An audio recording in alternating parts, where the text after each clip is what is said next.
SSC GD 2026 answer কি অবশেষে প্রকাশ হয়ে গেছে।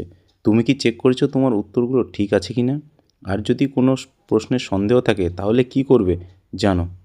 হ্যাঁ বন্ধুরা, স্টাফ সিলেকশন কমিশনের পক্ষ থেকে এসএসসি জিডি 2026-এর অফিসিয়াল অ্যান্সার কি এখন প্রকাশিত হয়েছে। এখনই সময় তোমার পারফরম্যান্স চেক করার।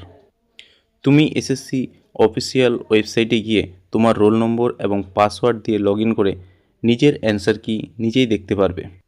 এখন আসল গুরুত্বপূর্ণ বিষয়, যদি তোমার কোনো প্রশ্নে ডাউট থাকে, মানে তুমি মনে করো তোমার উত্তর সঠিক কিন্তু অ্যান্সার কিতে ভুল দেওয়া হয়েছে, তাহলে তুমি কি করতে পারো? চ্যালেঞ্জ বা অবজেকশন। এসএসসি তোমাদের জন্য অবজেকশন করার সুযোগ করে দেয়। নির্দিষ্ট সময়ের মধ্যে আবেদন করতে হবে, প্রতিটি প্রশ্নের জন্য সামান্য ফি দিতে হবে এবং সঠিক প্রমাণ দিতে হবে, যেমন বই বা স্ট্যান্ডার্ড সোর্স। তবে সেই সময়সীমা কি তোমাদের সামনে আমি তুলে ধরছি। আপত্তি বা অবজেকশন জানানোর সময়সীমা হলো 15 জুন সন্ধ্যা 6টা থেকে 20 জুন সন্ধ্যা 6টা পর্যন্ত। মনে রাখবে, যদি তোমার অবজেকশন সঠিক হয় তাহলে এসএসসি সেটি ঠিক করবে, ফাইনাল অ্যান্সার কি আপডেট করবে।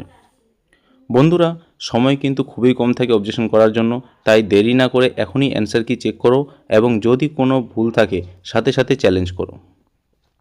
এই ভিডিওটা যদি তোমার কোনো কাজে লাগে, হ্যাঁ, আর একটি কথা যেটি হলো যে প্রতিটি প্রশ্নে চ্যালেঞ্জ করার ফি হলো মাত্র 50 টাকা। এই ভিডিওটা যদি তোমার কাজে লাগে তাহলে অবশ্যই একটা লাইক করো, আর এমন গুরুত্বপূর্ণ আপডেট পেতে চ্যানেলটা সাবস্ক্রাইব করে রাখো। আর তোমার কতগুলো অ্যান্সার ঠিক হয়েছে কমেন্টে জানাও। ধন্যবাদ।